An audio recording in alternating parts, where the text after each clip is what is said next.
Guys, may gusto akong itanong. Kung hindi tayo pumasok bukas, may mawawala ba sa customer?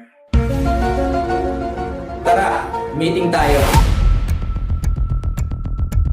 Guys, gusto kong linawin sa inyo to. Hindi tayo binabayaran para pumasok. Binabayaran tayo para makapagbigay ng value. Binabayaran tayo dahil meron tayong value na ibibigay. Kung sewer ka, bigyan mo ng value ang customer ng malinis na tahi. Kung designer ka, bigyan mo siya ng design na may pagmamalaki niya. Kung nasa customer service ka, bigyan mo ng dahilan para bumalik ang customer. Hindi sweldo ang sukatan ng halaga mo.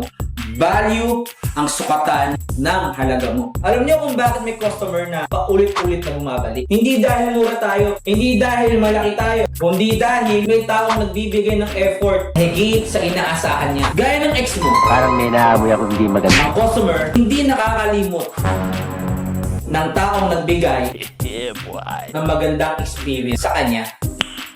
Nice. Guys, bawat jersey ginagawa natin, hindi lang tela yun. May batang magsusuot nun, first time sa championship niya. May tatay na proud na isuot ang jersey ng team name niya. May kumpanya na ipinagmamalaki ang logo nila. Huwag tayong gumawa ng jersey lang. Gumawa tayo ng confidence. Hindi lang tayo nagbebenta ng jersey. Hindi lang tayo gumagawa nito. Nagbibigay tayo ng pride sa pagsusuot nito. Sa mga kapwa ko, small business owner, huwag lang tayo magturo magtrabaho. Turuan din natin ang mga employee natin kung bakit mahalaga ang ginagawa nila. Kapag alam ng empleyado ang purpose niya, hindi mo na kailangan laging bantayan ang performance nito. Gumana sa akin, baka gumana rin sa inyo. Lahat tayo pwedeng palitan. Pero ang taong nagbibigay ng value, laging hinahanap. Huwag kayong pumasok para lang sa sahod. Pumasok kayo para maging dahilan kung bakit babalik ang customer. Okay, malinaw? Apply natin yan. Meeting dismissed.